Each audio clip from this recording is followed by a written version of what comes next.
Quero convidar os irmãos a ficarem de pé em reverência à santa palavra do Senhor e abrirem vossas Bíblias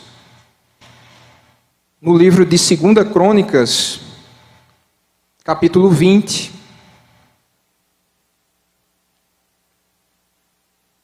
Do verso 1 ao verso 30, uma leitura um pouquinho longa, mas é importante que a gente possa ler e entender esse texto, que é uma narrativa e que traz tantas e preciosas lições para nós nesta noite. Amém? A vitória de Josafá sobre Moabe e Amon. Depois disto, os filhos de Moabe e os filhos de Amon, com alguns dos meunitas, vieram à peleja contra Josafá. Então vieram alguns que avisaram a Josafá, dizendo: grande multidão vem contra ti da além do mar e da Síria. Eis que já estão em Hazazon Tamar, que é em Gedi. Então Josafá teve medo e se pôs a buscar ao Senhor, e apregoou jejum em todo o Judá. Judá se congregou para pedir socorro ao Senhor, e também de todas as cidades de Judá veio gente para buscar ao Senhor. Pôs-se Josafá em pé na congregação de Judá e de Jerusalém na casa do Senhor, diante do pátio novo, e disse: Ah, Senhor, Deus de nossos pais, porventura não és tu Deus nos céus? Não és tu, Deus, não és tu que dominas sobre todos os reinos dos povos? Na tua mão está a força e o poder, e não há quem te possa resistir. Porventura, ó nosso Deus, não lançaste fora os moradores desta terra de diante do teu povo de Israel, e não a deste para sempre a posteridade de Abraão, teu amigo? Habitaram nela e nela edificaram um santuário ao teu nome, dizendo: se algum mal nos sobrevier, espada por castigo, peste ou fome, nós nos apresentaremos diante desta casa e diante de ti, pois o teu nome está nesta casa, e clamaremos a ti na nossa angústia, e tu nos ouvirás e livrarás. Agora, pois, eis que os filhos de Amon e de Moabe e os do monte Seir, cujas terras não permitiste a Israel invadir, quando vinham da terra do Egito, mas deles se desviaram e não os destruíram. Eis que nos dão o pago, vindo para lançar-nos fora da tua possessão, que nos deste em herança. Ah, nosso Deus, acaso não executarás tu o teu julgamento contra eles? Porque em nós não há força para resistirmos a essa grande multidão que vem contra nós. E não sabemos nós o que fazer, porém os nossos olhos estão postos em ti. Todo o Judá estava em pé diante do Senhor, como também as suas crianças, as suas mulheres e os seus filhos. Então veio o Espírito do Senhor, no meio da congregação, sobre Jaaziel, filho de Zacarias, filho de Benaia, filho de Jeiel, filho de Matanias, levita dos filhos de Asaf. E disse: dai ouvidos todo o Judá, e vós, moradores de Jerusalém, e tu, ó rei Josafá, ao que vos diz o Senhor, não temais, nem vos assusteis por causa desta grande multidão, pois a peleja não é vossa, mas de Deus. Amanhã descereis contra eles, eis que sobem pela ladeira de Ziz. Encontrá-los eis no fim do vale, de fronte do deserto de Jeruel. Neste encontro não tereis de pelejar. Tomai posição, ficai parados, e vede o salvamento que o Senhor vos dará. Ó Judá e Jerusalém, não temais, nem vos assusteis. Amanhã saí-lhes ao encontro, porque o Senhor é convosco. Então Josafá se prostrou com o rosto em terra, e todo o Judá e os moradores de Jerusalém também se prostraram perante o Senhor e o adoraram. Dispuseram-se os levitas dos filhos dos coatitas e dos coreitas para louvarem o Senhor, Deus de Israel, em voz alta, sobremaneira. Pela manhã cedo, se levantaram e saíram ao deserto de Tecoa. Ao saírem eles, pôs-se Josafá em pé e disse: ouve-me, ó Judá, e vós, moradores de Jerusalém, crede no Senhor, vosso Deus, estareis seguros. Crede nos seus profetas e prosperareis. Aconselhou-se com o povo e ordenou cantores para o Senhor, que vestido de ornamentos sagrados e marchando à frente do exército, louvassem a Deus, dizendo: rendei graças ao Senhor, porque a sua misericórdia dura para sempre. Tendo eles começado a cantar e a dar louvores, pôs o Senhor emboscada contra os filhos de Amon e de Moabe, e os do monte Seir, que vieram contra Judá, e foram desbaratados. Porque os filhos de Amon e de Moabe se levantaram contra os moradores do monte Seir, para os destruir e exterminar. E tendo eles dado cabo dos moradores de Seir, ajudaram uns aos outros a destruir-se. Tendo Judá chegado ao alto que olha para o deserto, procurou ver a multidão, e eis que eram corpos mortos que jaziam em terra, sem nenhum sobrevivente. Vieram Josafá e o seu povo para saquear os despojos, e acharam entre os cadáveres riquezas em abundância e objetos preciosos. Tomaram para si mais do que podiam levar, e 3 dias saquearam o despojo, porque era muito. Ao 4º dia se ajuntaram no vale de bênção, onde louvaram o Senhor. Por isso chamaram aquele lugar Vale de Bênção, até ao dia de hoje. Então voltaram todos os homens de Judá e Jerusalém, e Josafá à frente deles, e tornaram para Jerusalém com alegria, porque o Senhor os alegrara com a vitória sobre os seus inimigos. Vieram para Jerusalém com alaúdes, harpas e trombetas, para a casa do Senhor.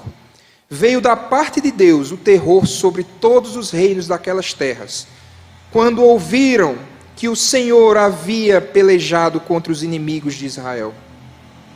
Assim o reino de Josafá teve paz, porque Deus lhe dera repouso por todos os lados. Amém? Glória seja dada ao nome do Senhor. O desafio do rei, podem sentar, meus irmãos. O desafio do rei Josafá. Certamente, se eu perguntar a cada um dos irmãos, vocês vão me dizer um desafio diferente. Alguns vão ter um desafio semelhante ao rei Josafá, outros vão ter menores desafios, mas todos nós temos e passamos na vida por vários desafios todos os dias. E o Senhor, Ele deve ser o nosso norte. Mas falando do rei Josafá, especificamente, se a gente vai tratar desse texto, é importante a gente saber, resumidamente, quem era o rei Josafá. O rei Josafá era um homem comum, como nós, era um homem temente ao Senhor, era um homem que, nos passos de seu pai, destruiu vários altares de idolatria. Não só ele não concordava com a idolatria, como ele destruiu todos os altares de idolatria do povo. Ele era um rei que também se preocupava em levar, em ensinar a palavra, a lei do Senhor, através de levitas e oficiais. Ele nomeou juízes íntegros, para fazerem com justiça, julgarem com justiça com relação ao povo. Ele advertiu os juízes a fazerem seu melhor, porque seu trabalho era para Deus, e ele estaria com eles. É claro que o rei Josafá, ele teve suas falhas, né? A gente não vai entrar em detalhes com essas questões, mas se enfocarmos no rei Josafá e na misericórdia do Senhor diante dessa situação tão tremenda que o rei Josafá passou. certo? Então, meus irmãos, podemos ter várias lições desse texto, lições preciosas que podemos aplicar às nossas vidas. Vamos ler em 2 Crônicas 20, a partir do verso 1, a primeira lição que a gente pode aprender com esse texto.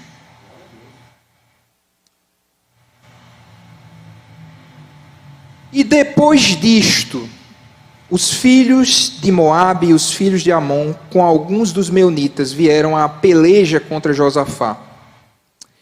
Então vieram alguns que avisaram a Josafá, dizendo: grande multidão vem contra ti da além do mar e da Síria. Eis que já estão em Hazazon Tamar, que é em Gedi.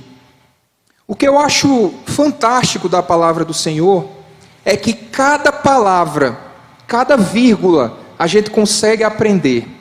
Nos traz lições. Muitas vezes nós passamos desapercebidos no texto, mas a gente pode observar, depois disto, o que antecede essa palavra? O que o rei Josafá estava fazendo antes desse acontecimento? E aí é a primeira lição que a gente precisa aprender. Ele estava fazendo a vontade do Senhor. Ele estava justamente nomeando juízes íntegros, para fazer a vontade do Senhor. E mesmo ele fazendo a vontade do Senhor, mesmo ele estando diante do Senhor, fazendo aquilo que o Senhor o chamou para fazer, isso não impediu dele passar por essa provação, por esse desafio. Isso não impediu. E a primeira lição: a presença de Deus em nossa vida não impede as tempestades. Não impede.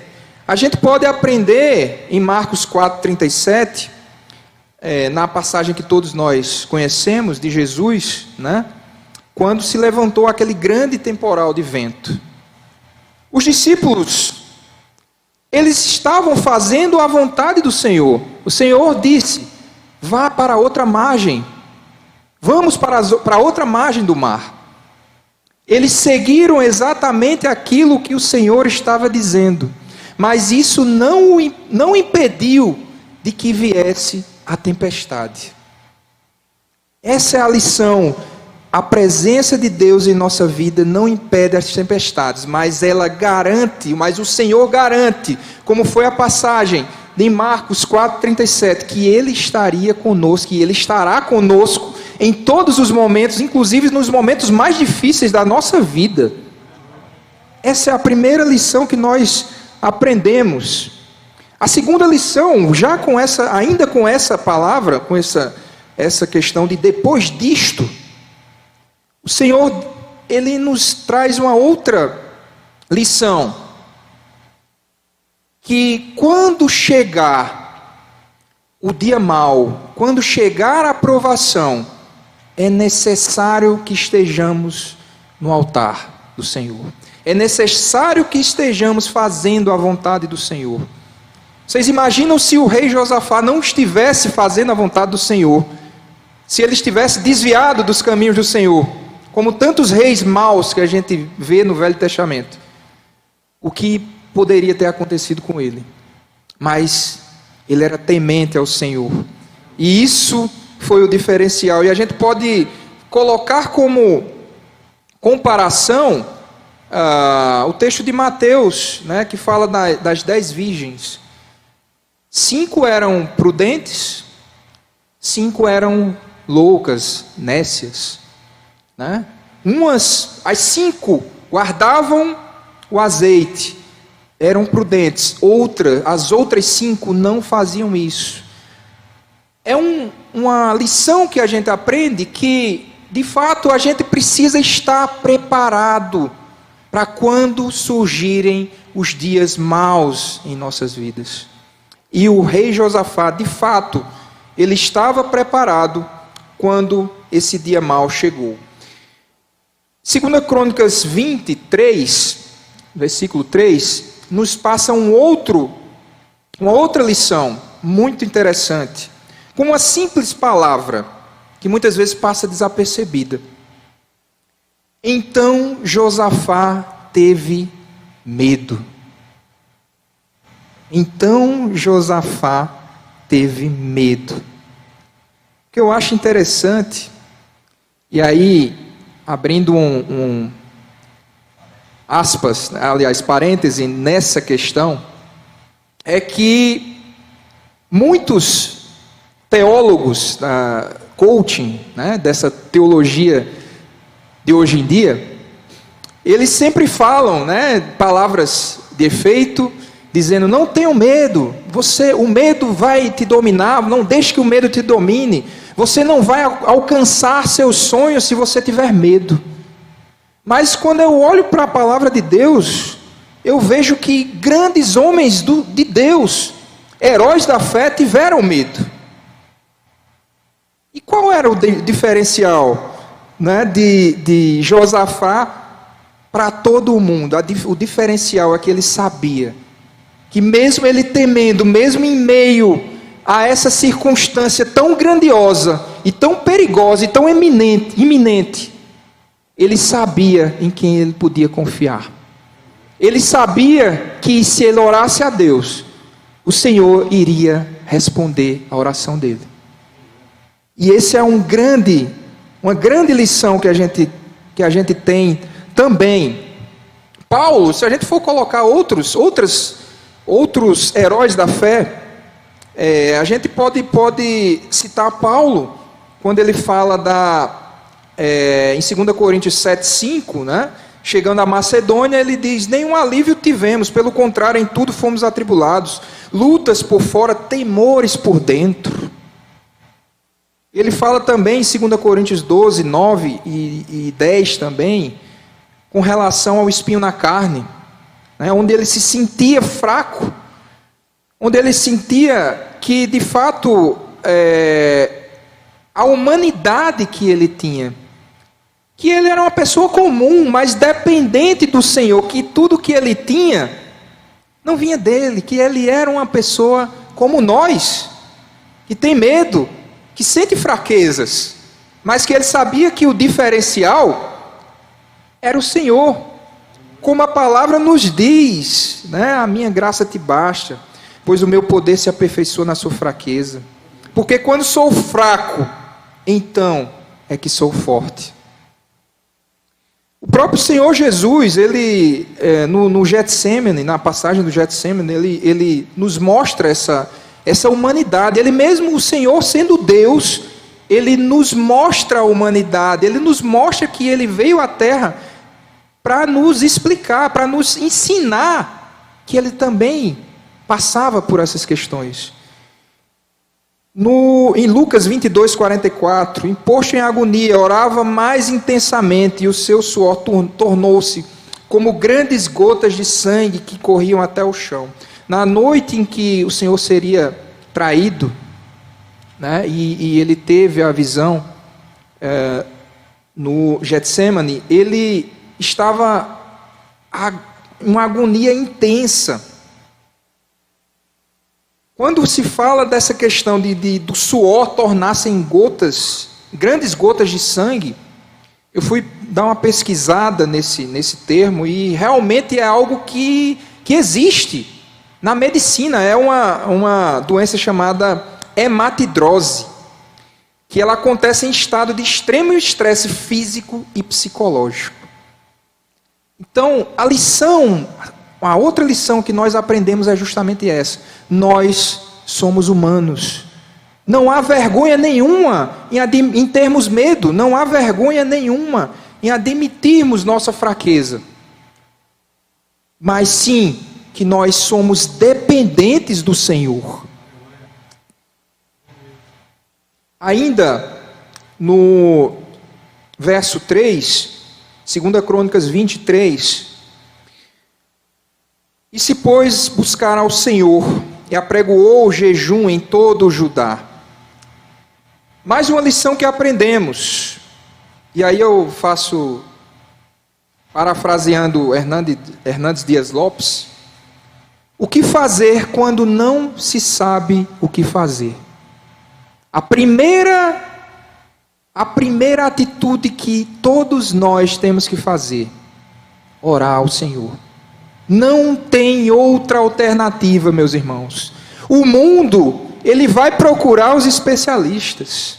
Hoje em dia tem especialista para tudo, né? Todo tipo de problema que existe no mundo, existe um especialista. E o mundo vai buscar os especialistas. Vai buscar amigos, vai buscar psicólogos. E aí eu não acho errado buscar o psicólogo, mas não em primeiro lugar. Porque como a palavra nos ensina, com Paulo, em 1 Timóteo 2:1, antes de tudo, que se faça a oração. O pastor congregacional Jonathan Edwards, ele costumava orar cerca de 13 horas por dia. Ele fez, antes dele fazer um sermão famoso, chamado Pecadores na Mão de um Deus Irado. Ele foi precedido por 3 dias de oração e jejum. Ele era um homem de oração. Ele era um homem que vivia na dependência do Senhor também. A oração, meus irmãos, é nosso canal direto com o Pai através de Jesus. 24 horas por dia. O Senhor, Ele nos chama para ter um relacionamento com Ele. O Senhor, Ele não quer uma aproximação conosco vazia. Ele não quer apenas palavras. Ele quer um relacionamento com Ele. E todo relacionamento, ele começa com a oração. É o primeiro passo, meus irmãos. Se você não sabe exatamente como orar, o que orar, peça ao Espírito Santo de Deus que coloque palavras para você falar corretamente, para você orar ao Senhor, porque o relacionamento com o Senhor, ele começa com a oração.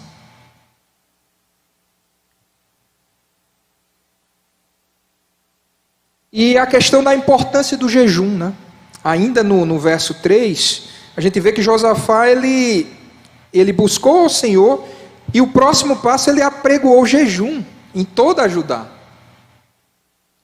E aí a gente vê a importância de nos humilharmos, de nos quebrantarmos diante do Senhor. A gente vê exemplos na palavra do Senhor, como em Jonas, no livro de Jonas, quando o povo de Nínive ouviu o profeta Jonas e se arrependeu. O povo de Nínive sabia que em 40 dias o Senhor iria deferir o seu julgamento diante daquele povo. E ao receber a pregação de Jonas, eles sentiram e eles viram que de fato precisavam se arrepender dos pecados. E como forma de arrependimento, não apenas com palavras, mas o próprio povo de Nínive resolveu fazer jejum.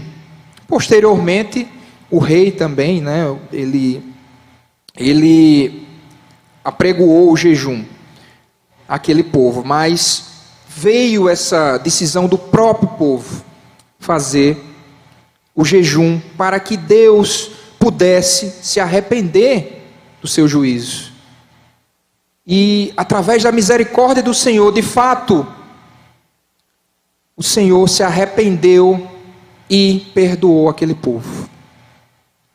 A gente vê que em várias passagens, inclusive do rei Davi, salmista Davi, ele diz no Salmo 51:17, a um coração quebrantado e contrito não desprezarás, ó Deus. A gente vê que o Senhor, ele não compactua com o erro, com o pecado, mas ele de fato, ele se aproxima de nós quando nós estamos com o coração quebrantado e contrito. O Senhor é misericordioso, a sua misericórdia dura para sempre. A gente vê também um exemplo do Senhor Jesus no deserto, né? Quando ele foi tentado pelo diabo, e porém, respondendo, disse, está escrito, nem só de pão viverá o homem, mas de toda a palavra que sai da boca de Deus. Quando a gente observa essa palavra, esse verso, a gente nota essa dependência que nós temos do Senhor. Quando a gente faz e efetua o jejum, a gente diz ao Senhor que o alimento da alma é mais importante do que o alimento do corpo. É muito mais importante, é em primeiro lugar. É primordial em nossas vidas. É primordial em nossas vidas. 2 Crônicas 24, nós aprendemos mais uma lição, né, em relação à oração, mas aí no caso a oração unânime. Reunir com os outros irmãos para orar a Deus por nossas causas. A gente nota aqui, Judá se congregou para pedir socorro ao Senhor. Também de todas as cidades de Judá, veio gente para buscar ao Senhor. A gente nota aqui a importância, como foi em Atos, no livro de Atos, essa perseverança unânime em oração. A gente nota também que em Atos perseveraram o povo de Deus na doutrina dos apóstolos e na comunhão, e no partir do pão e nas orações. E eles perseveravam unânimes todos os dias no templo. E qual o resultado sobre essa unidade do povo de Deus? A gente nota que o Espírito Santo encheu aquele povo. A gente nota que, como foi em Atos 2, 43, em cada alma havia temor. Por quê? Porque o povo de Deus andava unânime, andava em unidade. E quão importante isso é, que o povo de Deus, quão bom e quão suave é que os irmãos vivam em união. 2 Crônicas 20, 7 a 9, a gente pode ver mais uma lição que podemos aprender.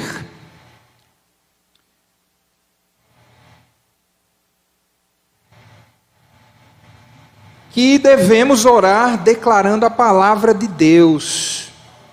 O que a gente aprende aqui com o rei Josafá é que ele orou declarando as promessas de Deus, declarando a palavra do Senhor. E o quão importante isso é, né? Ele falou sobre Abraão, a promessa que ele fez a Abraão, e que o Senhor se encarrega de cumprir a sua promessa. Ele falou também em relação à promessa que fez a Salomão na abertura do templo, dizendo que o Senhor, que pois o teu nome está nesta casa, e clamaremos a ti na nossa angústia, e tu nos ouvirás e livrarás. Quão importante é, meu irmão, eu não sei qual a luta que você está enfrentando, eu não sei de fato o que você está vivendo, se é algo tão grave, se é algo que realmente tem te tirado a paz, mas nesta noite, o Senhor te diz que para cada angústia que você tem, para cada problema que você tem, o Senhor tem uma promessa na palavra dele, que vai te auxiliar.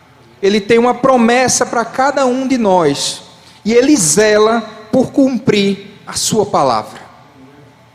O Senhor, ele zela por cumprir a sua palavra. Se de fato falta forças para você, você pode declarar Isaías 40, 31, mas os que esperam no Senhor renovam as suas forças, sobem com asas como águias, correm e não se cansam, caminham e não se fatigam.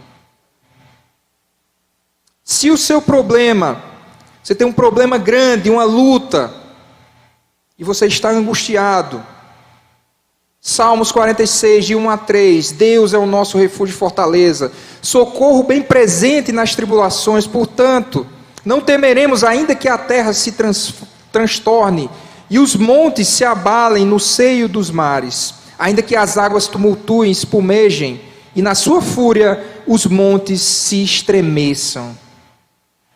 Glória seja dada ao nome do Senhor.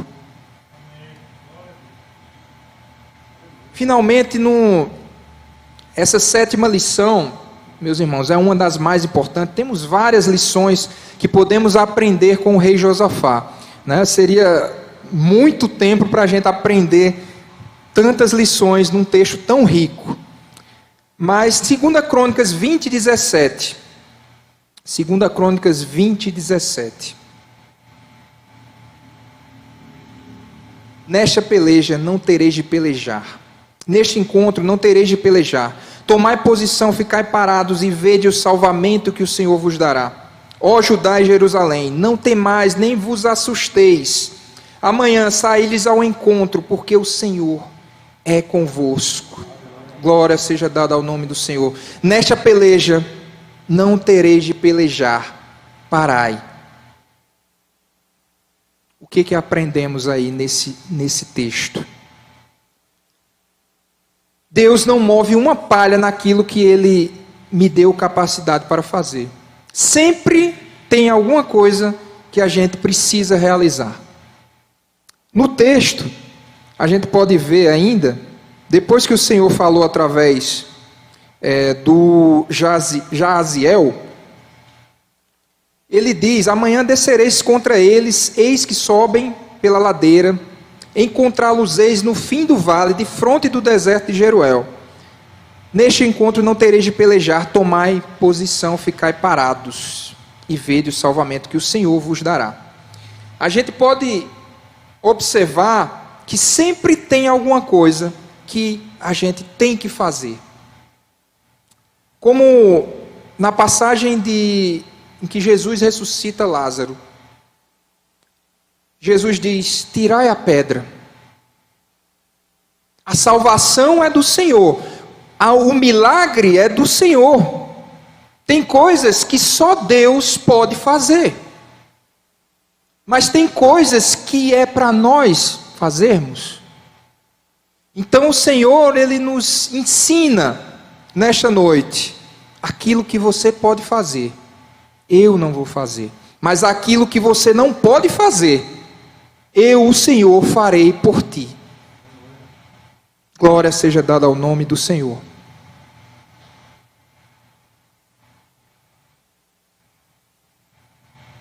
O que você faz qual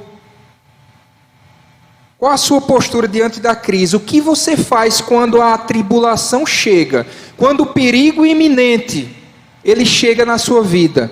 Qual a tua reação diante disso? Muitos, principalmente no mundo, murmuram. O povo de Deus mesmo, às vezes murmura, como é o exemplo em Israel. O povo de Israel, quando Moisés levava o povo, e o povo murmurava. O povo murmurava porque não tinha fé no Senhor. E havia esse problema. Qual é a tua reação diante de uma circunstância difícil da sua vida?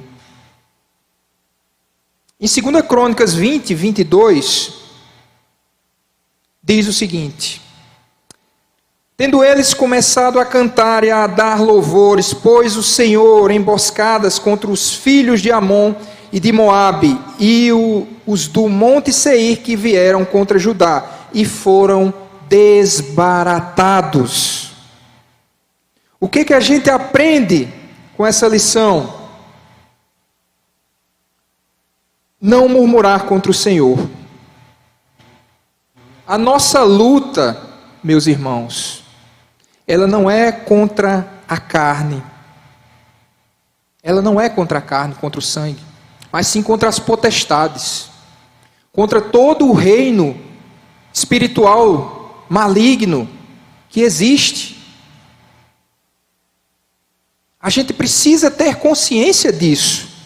Muitas vezes queremos tratar situações em nossas vidas como se fossem coisas naturais, coisas humanas, mas muitas vezes, e na maioria das vezes, são questões espirituais. E o Senhor nos mostra claramente com esse texto que devemos louvar ao seu nome, mesmo em meio a uma circunstância difícil. Mesmo quando você não enxergue a saída, mesmo quando para você de repente seja algo impossível, aos seus olhos, aos olhos humanos, mas aos olhos do Senhor, tudo é possível. Tudo é possível. A gente nota também, na passagem em Atos 16:2, Paulo e Silas na prisão. O texto diz que perto da meia-noite, Paulo e Silas oravam e cantavam hinos a Deus, antes de acontecer o terremoto que o libertou. Isso nos deixa uma lição tremenda para nós. Muitas vezes a gente olha para as circunstâncias e não olha para o Senhor que muda as circunstâncias. O Deus que faz o impossível. O Deus que é criador dos céus e da terra, que está no controle da minha vida e da tua vida. A gente deixa de olhar para o Senhor e olha para as circunstâncias. E esse texto ele nos dá essa lição tremenda, que devemos, quando a tempestade surgir, quando a tribulação surgir na tua vida, louve ao Senhor, adore ao nome dEle, porque certamente Ele está pelejando por você. Ele está à tua frente. A guerra que você está passando, o Senhor diz esta noite, ela não é tua, a guerra é minha. Eu estou pelejando por vós, diz o Senhor. O Senhor está à frente, meu irmão, não temas. E finalmente, a gente pode ver como o Senhor agiu diante dessa situação. O Senhor confunde os inimigos e dá a vitória ao seu povo. E aí, a gente pode ler do 23 ao 30. Porque os filhos de Amon e de Moabe se levantaram contra os moradores do monte Seir, para os destruir e exterminar, e tendo eles dado cabo dos moradores de Seir, ajudaram uns aos outros a destruir-se.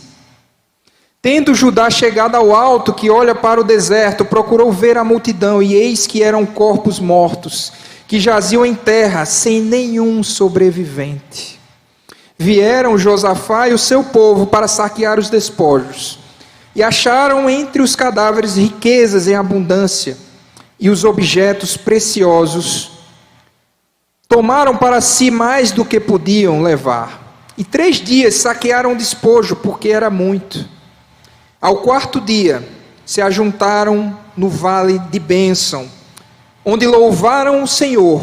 Por isso, chamaram aquele lugar Vale de Bênção, até o dia de hoje.